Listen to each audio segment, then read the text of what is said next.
So I have with me Rabbi David Whoopi, senior rabbi of Sinai Temple in Los Angeles. He was named the most influential rabbi in America by Newsweek magazine. Thank you so much for coming in. My pleasure. Thank you for having me.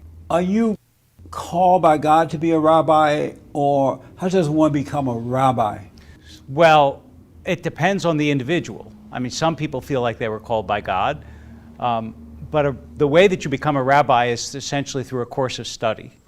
So I went to what's called after college, I went to the American Jewish University here in Los Angeles for 2 years, studied in Israel for a year, and finished in New York for 2 more years. So it was 5 years after college. What made you decide to become a rabbi? Because that's like being a preacher to a Christian, right? It is. The easiest answer to that is my father was a rabbi. And also, I like what a rabbi does. What does he do? He marries people. He gets to be the person at funerals who can sum up someone's life to the family. You get to bar and bat mitzvah people. You get to be there when they're born. You get to give sermons that people are supposed to listen to. I write, I travel around and I speak. I write books, I write columns for different magazines and newspapers, and all of that is part of my function as a rabbi. But you also have to live a certain way, right? In that you can't have more than one woman, You can't party and smoke, you can't head out late at night. Well, it also depends where on the religious spectrum you are.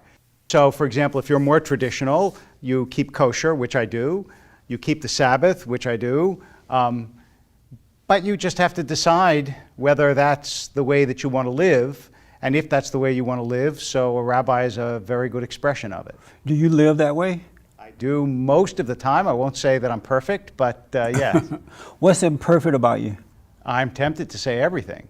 I can't think of anything about me that's perfect, so my moral resolve, my intellectual breadth, my fidelity to my tradition and God, my relationships with other human beings, they're all imperfect. So, as the result of becoming a rabbi, you had to have total faith in God, right?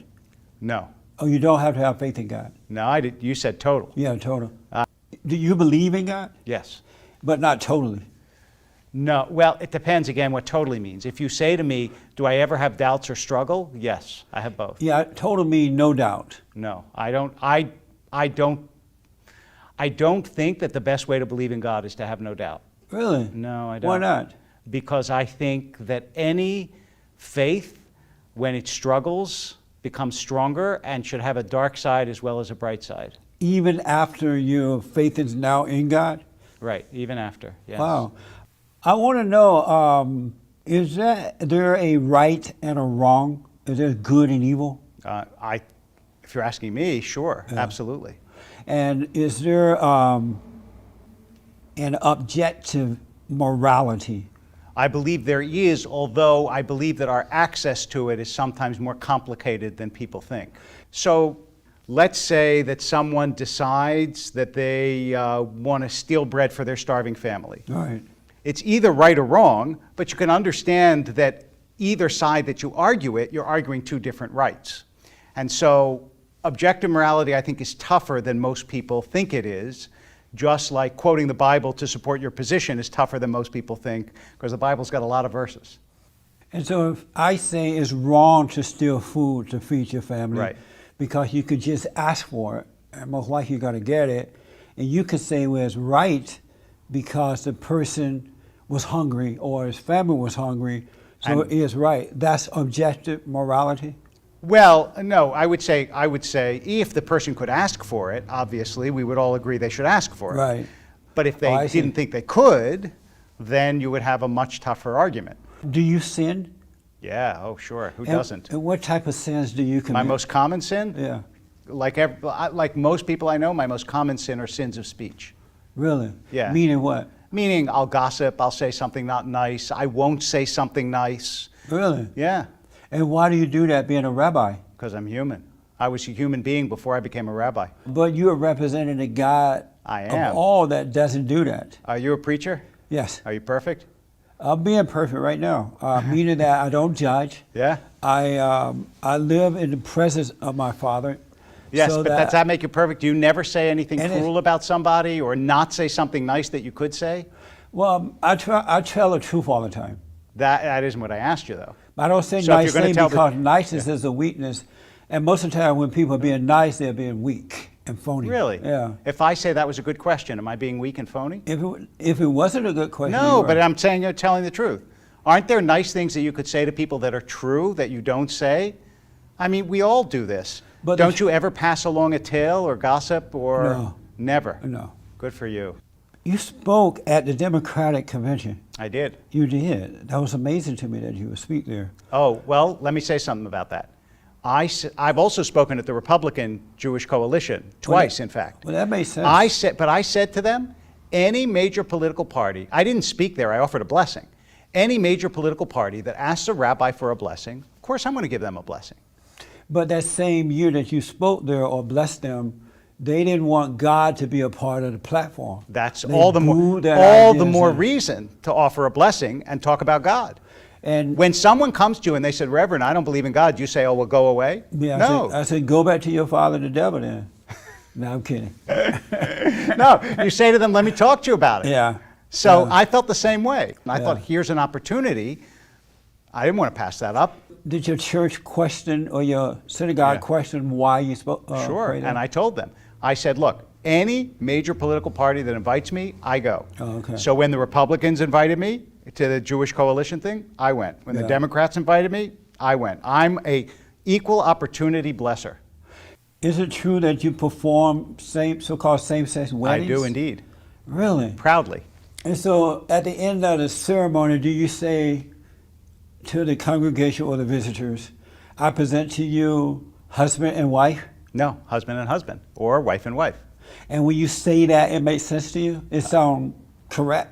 Yeah. So let me Question ask about- you this. If black men Yes. and black women Yes. were to love God with all their heart, soul, and might, along with nothing else, get married, and by example raise their children, Right. if they provided opportunities by creating businesses in their own communities, And fathers make were sure present. that the communities are safe, respect one another, treat others Yes. the way you would like to be treated, would they be having the same problem with the so-called racism? They would still. I think there would still be that problem, but it would certainly be less, and the black community would be doing much better than it is So now. is it possible that it has nothing to do with racism at all, but the No, destruction of the it is past? not possible. And if you think it's possible, then you haven't spent enough time listening to white people talk about black people. I didn't really come here to try to convince you that racism exists. no, we're just if you, right, I'm saying yeah. if you don't believe it, No, I know it doesn't. okay. I know How do for you a know? fact. How do you know? Because So if I hear if I hear a white person make a racist remark, what am I hearing? you just It's not hear, true? first of all, it's not a racist remark. You hear an angry person. It's all based on what they're saying and why they're saying it. You hear an angry person making a comment about someone they don't like.